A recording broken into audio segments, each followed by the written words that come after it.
Here's a story about crime and peacocks. Someone has been killing the peacocks of Palos Verdes, California. The boisterous and colorful birds have been a part of the upscale community for more than a century. But in recent years, they've become a source of contention among neighbors. And now, as Gloria Hillard reports, the conflict has taken a dark turn. There's nothing that suggests crime-ridden in this equestrian neighborhood of Rolling Hills Estates in Southern California.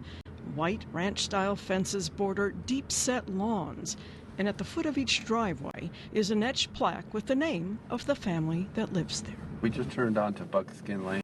This will dead end up here at some horse trails.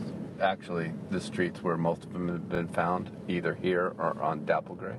L.A. County Sheriff Detective James Dondas and the Society for the Prevention of Cruelty to Animals Lieutenant Cesar Perea are investigating a string of peacock killings, 50 all told, 20 in the last 6 months alone, by pellet guns, shotguns, arrows, and poison. The violent manner in which some of the birds are being killed is a big concern.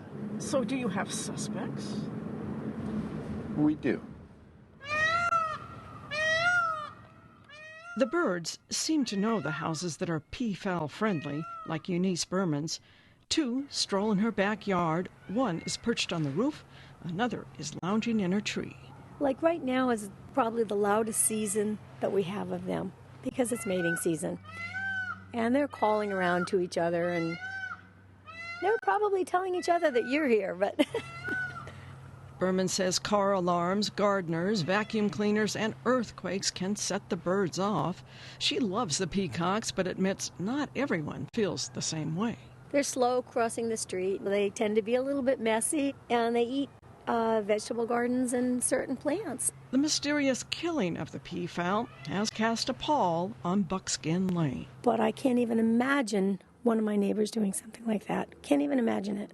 That's 48 right there. Yeah, it's right here. The investigators are following up with the homeowner who recently contacted them after finding a severely injured bird in her backyard. Hello. How you doing today? Good. You live? Did my bird live? Yes, he did. Debbie Taymor steps down from her truck, relieved that the peacock that had befriended her horse survived the attack. They're just part of the neighborhood, and you either, I feel like if you don't like them, don't buy a house here. That's that simple, you know. I mean, they're beautiful animals. Longtime residents acknowledge the neighborhood is changing. Homes with backyard barns and tall trees where peafowl roost are making way for pools and tennis courts. Lieutenant Perea says they knock on a lot of doors and are tracking down every lead. We're investigating it as a felony crime. Intentional cruelty on any animal can be prosecuted as a felony. Detective Dondas says he's confident they'll find the person or persons responsible for the killings. Somebody's going to brag about it. Somebody's going to do something. In the meantime, there are still signs of spring here. A cart stops for a slow-moving peahen with her chick.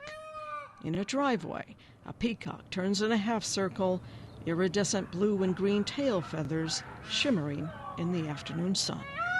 For NPR News, I'm Gloria Hillard.